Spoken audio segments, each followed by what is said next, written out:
Attorney Vic! Attorney Vic! Attorney Vic! Attorney Vic for Senator! Attorney Vic! Attorney Vic for Senator! Attorney Vic! Attorney Vic for Senator! Di ba kita?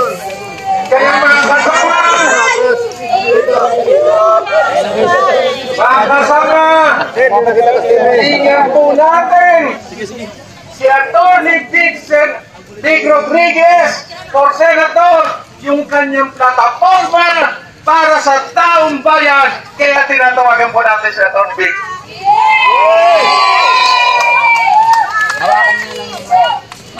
Maraming salamat at magandang hapon po sa inyong lahat. At medyo nadili lang po ma-traffic. Alam ko kayo nagmarcha pa. Nais ko sana kayong samahan. Subalit yung schedule pa bago-bago. At kaya naman magkakasama pa rin tayo ngayong hapon dito. Ako ho ay formal lang nakapag-file ang aking kandidatura. At ako po ay official at formal na rin. Ako'y official at formal na rin aplikante po ninyo pagka-senador.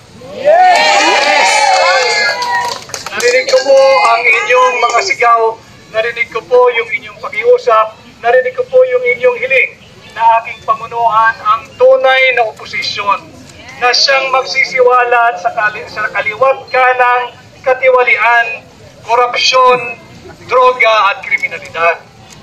Subalit, hindi ko po kayang ako lang mag-isa sa lakbayang ito. Kaya po tayo magkakasama, kinakailangan ko po ang inyong aktibong suporta at aktibong tulong dito sa napakabigat na laban. Alam ko rin, na pagod na ho kayo sa korupsyon at higit pang korupsyon. Kawawa po yung mga kabataan at yung ating kinabukasan kung patuloy po nating hahayaan na magpatuloy ang ganitong uri ng baluktot na pamunuan. Kaya po inaanyayaan ko kayo, magsama-sama po tayo, halina't tumungo tayo doon sa good governance at ipagpatuloy natin yung war on corruption. Importante ho itong midterm election, ating singilin ang mga kalapisan ng kasalukuyang administrasyon, ang administrasyon ni Bongbong Marcos. Atin silang singilin at panagutin, nasaan yung 500 billion pesos na sinasabi ninyo flood control funds? Nasaan yung ipinagmamalaki ninyong 5,500 flood control programs? Bakit sa tuwing umuulan, bumabaha? Dumating ang bagyong Karina, sinigundahan ni bagyong Enteng, ano po ang nangyari?